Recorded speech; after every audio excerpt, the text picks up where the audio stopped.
Android 17 Beta 1 has officially arrived, and it promises noticeably better performance on smartphones. Google revealed the first test version focused mainly on stability, fixing bugs, and improving speed, but it also brings some new features and visual tweaks. We also learned the system's internal nickname and which devices can already install it. The biggest change is the testing approach itself. The beta is now basically open to anyone with a supported device. You no longer need to meet complicated requirements or register as a developer. Google wants more people to try the system early so the final version can be polished much faster. As for features, users can now set a fixed video recording quality and more easily view recording details. A new option called Dynamic Camera Sessions automatically switches recording modes depending on the situation. The system also supports a new video format that keeps the same quality while reducing file size. In simple terms, better videos and more free storage space. Android 17 should run smoother thanks to changes that reduce processor load and manage memory more efficiently.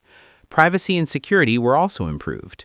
The system can automatically block apps and websites from playing sound without permission, which helps limit annoying ads. Most visible changes appear on Pixel devices.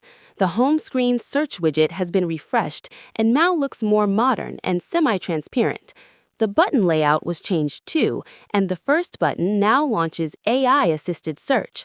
Settings are more compact and easier to navigate. The volume slider was redesigned as well. Instead of the small three-dot icon, there is now a clearer graphic leading directly to app sound controls. Icons are slightly darker, and the whole interface looks cleaner and more consistent.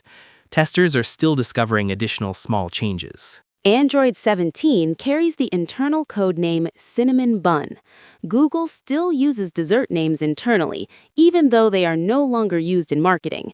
The beta is available for many Pixel devices, starting from Pixel 6 up to the latest Pixel 10 models and Fold versions. Google is also aiming for an earlier release. If everything goes as planned, the full Android 17 version could reach smartphones in the second quarter of the year, meaning faster updates and less waiting for new features.